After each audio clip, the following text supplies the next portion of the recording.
Нурес каналында жаңылыктар топтому. Акыркы сааттардагы жаңылыктар менен таанышып алыңыздар. Биздин каналга жазылып, видеого лайк басып, жаңылыктар менен өз убагында кабардар болуп туруңуздар.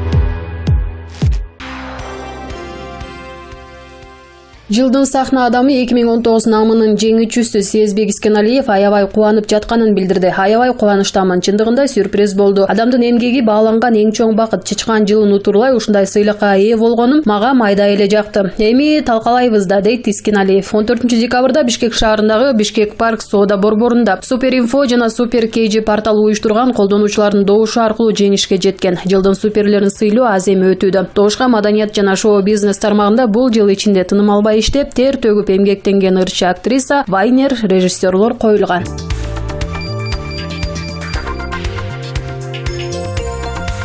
КСДП фракциясынын депутаты Өмүрбек Бакиров Кыргыз Республикасынын транспорт жана жолдор министрлигинин башчысы Жанат Бейшеновду сынга алды. Бакиров мамлекеттик чиновник, чоң жетекчи, кыргыз тилин билиш керек. Мен сизге замечание берем, сиз кыргызча жооп бериңиз. Эскерте кетсек, жогорку кеңеште КСДП фракциясы жолдорду куруу жана калыбына келтирүү үчүн алынган насиялардын жана чет өлкөлүк жардамдардын натыйжалуулугу жөнүндө маалымат жыйыны өттү.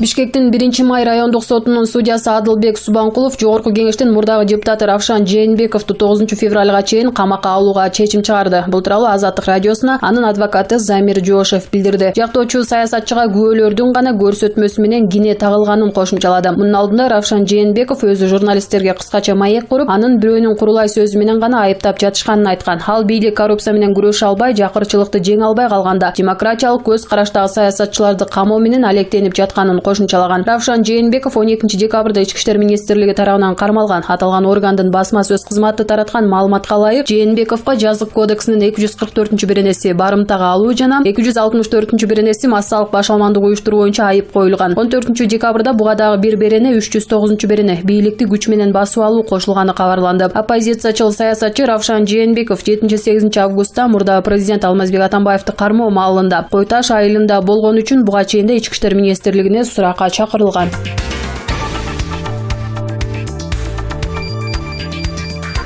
Ташиевдин Facebook тармагында Садыр Жапаровду колдогон митинг боюнча билдирүүсү пайда болду. Бирок өзү Европада уулунун жанында экени айтылган. Бизде суроо Садыр Жапаровго колдоосу аба менен суудай керек болгон учурда Кыргызстанда эмес, Европада туруп чакырык таштаган эмнеси? Же билдирүүгө жазылган комментарийлерде жазылгандай, экинчи жолу масштабтуу болот деген митингге өзү катышып, экинчи жолу шымын айрытып алуудан чоочулап калганбы деген кеп. Эмнеси болсо да Садыр Жапаровго болгон сый урматынан, аны колдоосунан жазбаптыр. Өзү да митингге жетишип барганга аракет кылаарын билдириптир.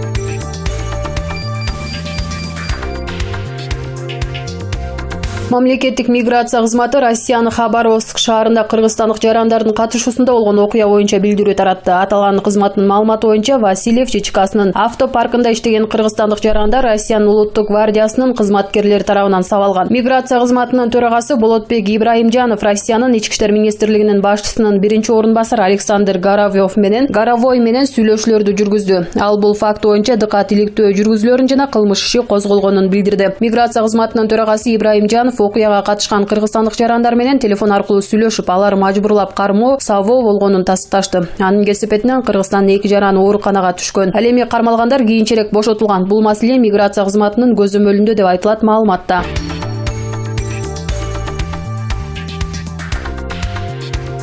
Вице-премьер Жеңиш Разаков Россия өкмөтүнүн төрагасынын орун басары өкмөттүн аппарат жетекчиси Константин Чуйченко менен жолугушканын министрлер кабинетинин маалымат кызматы кабарлады. Тараптар 2020 кайчылаш жылын өткөрүү маселелерин талкуулашкан. Учурда Кыргыз-Россия алакалары интенсивдүү жана динамикалуу өнүгүүдө. Бул саясий диалогко гана эмес, экономикалык, маданий, гуманитардык жана соода чөйрөлөрүндө өз ара иштешүүгө да тийиштүү. Азыркы тапта эки мамлекеттин башчылары тарабынан жалпы тарыхый жана өз ара пайдалуу кызматташууну эске алуу менен кайчылаш жыл өткөрүү тууралуу чечим кабыл алынган, деди вице-премьер Разаков. Өз кезегинде Чуйченко кайчылаш жыл алкагында бир катар иш-чараларды жүзөгө ашыруунун маанилүүлүгүн белгиледи. Мунун баары соода экономикалык кызматташууну чыңдоого, энергетика, медицина, фармацевтика, өнөр жай, айыл чарба тармактарында биргелешкен долбоорлорду ишке ашырууга багытталган. Кыргызстан тууралуу маалыматтар кылуу үчүн 2020 жылы кыргыз тараптын Санкт-Петербург экономикалык форумуна катышуусунун алкагында атайын панель уюштуруу максаттуу деп эсептейм, деди Чуйченко. Жолугушуунун алкагында россиялык тарапка иш-чаралардын консолидацияланган Дайындалган планынын долбоору берилип, анын айрым негизги пункттары талкууланды. Анын ичинде кайчылаш жылдын ачылыш салтанатын өткөрүү, ага эки мамлекеттин башчыларынын катышуусу, Ржева шаарында 1941-45 жылдардагы улуу ата мекендик согушта курман болгон кыргызстандык аскерлердин элесине арналган эстелик тургузуу. Ошондой эле кыргыз ардагерлеринин Москва шаарында улуу жеңиштин 75 жылдыгына арналган салтанаттуу иш-чараларга катышуусу каралган.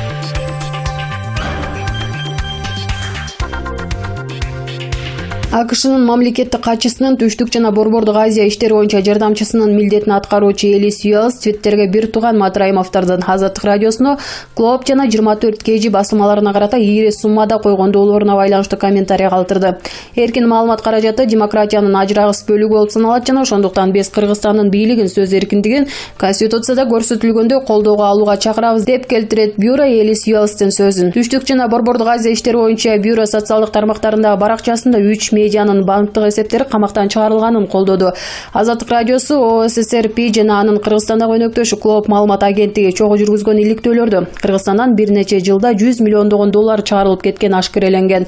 Муну 24 KG басылмасы да өз баракчасына жайгаштырган. Иликтөөлөрдө көпчүлүккө белгисиз Абдукадыр аттуу чет өлкөлүк үй-бүлөнүн карго компаниясы Кыргыз бажысындагы көмүскө схемалар аркылуу ийри суммада акчаны адалдаштырып, миллиондогон доллар тапканы көрсөтүлгөн. Анда бул иштерге мамлекеттик бажы кызматынын жетекчисинин мурдагы орун басарлары Райымбек Матраимовдун тиешеси бар экенин, Абдукадырдын үй-бүлөсү менен Матраимовдор өнөктөш экенин аныктаган. Матраимовдун жубайы Дубайда жалпы баасы 12 миллион доллардан кем эмес 3 мүлккө ээлик кылары, бирок ал декларациясында көрсөтүлбөгөнү айтылган.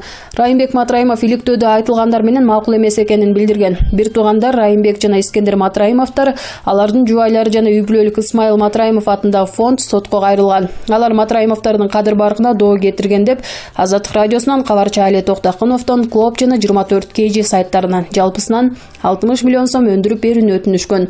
Арыздын негизинде Бишкектин Свердлов райондук соту 10 декабрда Кыргызстанда бардык банктарга аталган тараптардын эсептерин камакка алууга аныктама берген. Ушул эле соттук мекеменин судьясы Жылдыз Ибраимова 13 декабрда кайра Матраимовдордун адвокаттарынын арызы менен эсептерди камактан чыгарган.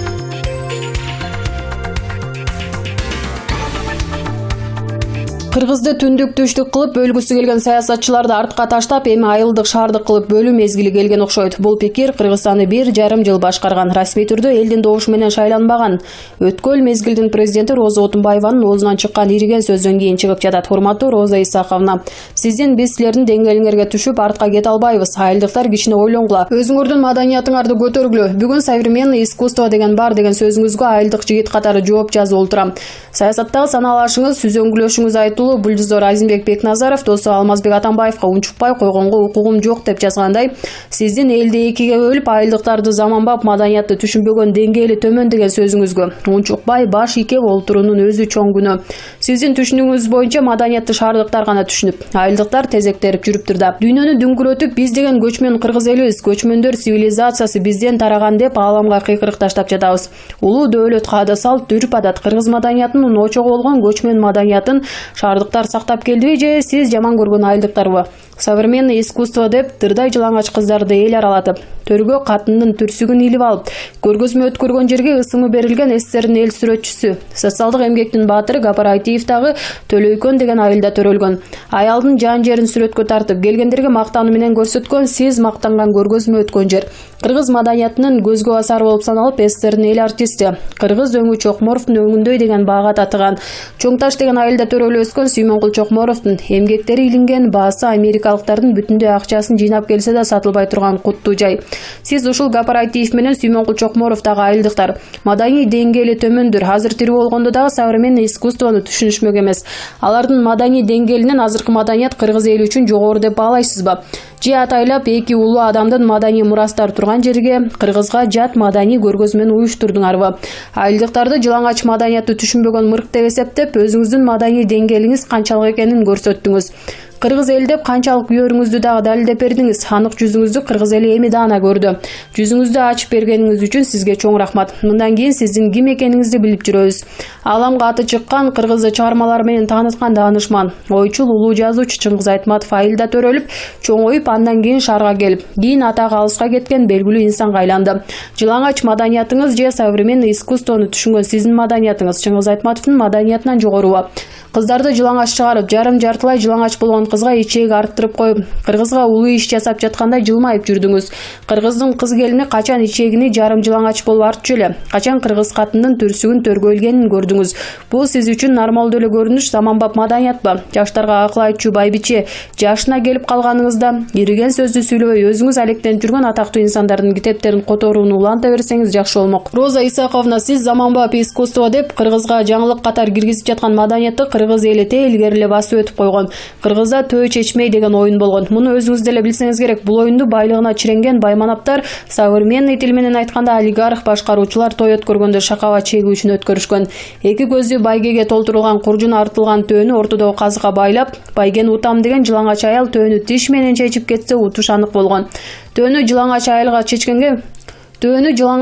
чечкенге мүмкүнчүлүк бербеш үчүн айгыр эркек да жылаңач чыгып, айгырлык ишин элдин көзүнчө жасап койсо утуш анык деп эсептелген.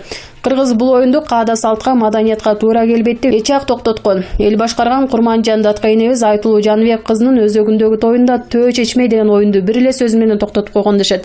Сиз дагы эл башкарып калган аялсыз. Музейдин ичинде жылаңач чыккан кыздарды көргөндө үстүңүздөгү кара пальтоңузду чече коюп, үстүнө жаап, дагы бирине башыңыздагы сары шляпаңызды жан жериңди жаап ал деп кармата салып, айланайындар, бул оюнуңарды токтоткула.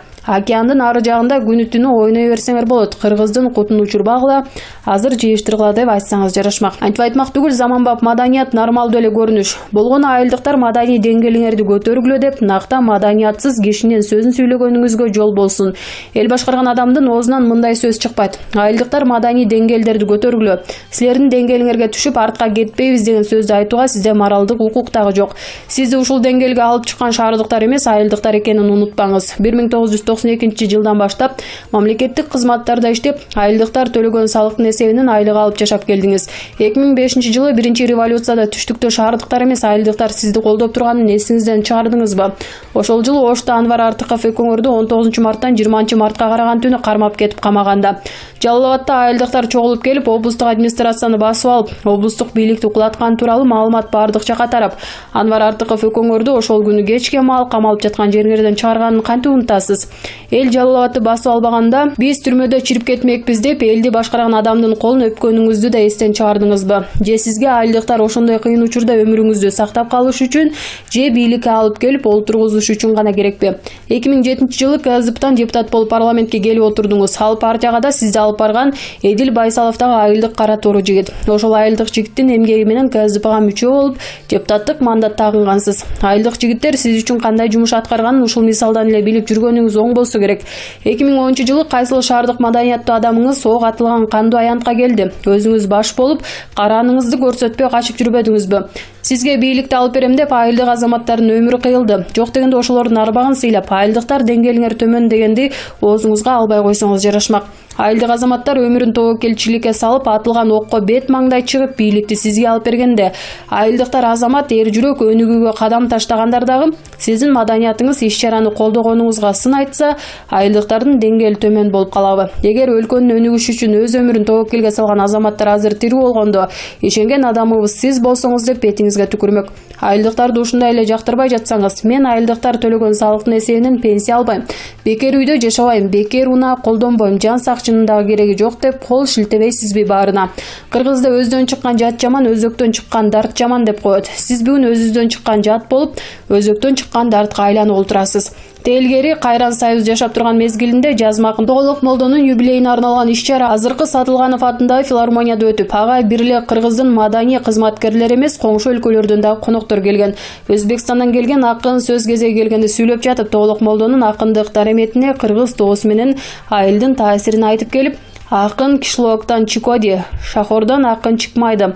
Тоголок молдо машу фрунзеде тугулган болсо акын болмас эди деп айткан экен. Эгер өзбекчени жакшы түшүнбөсөңүз, тааныш адам бар эмеспи, сурасаңыз так которуп кенен түшүндүрүп берер. Ошол өзбек акындын шаарда маданияттын уругу жок деген сөзү сиздин айткандарыңыздын баарына таамай жооп болуп берет. Андыктан шаардыктар маданияттуу, айылдыктар маданияттан артта калган деп мактанардан мурун өткөн кеткенге, бас өткөн жолго жакшылап көңүл буруп алган оң болор. Роза Исаковна, сиз кыргыз элинин, кыргыз маданиятынын алдында катуу жаңылыштык жасадыңыз. Бул кылыгыңыз Отунбаеванын маданияты деп улам-улам айтылып сакталып калат. Атыңыз өчпөйт. Кандай максатта экенин өзүңүз да түшүнүп жатсаңыз керек. Наралы Асанбаев, Жаңы Ордо ГСТ, номер 35, 6 декабрь 2019.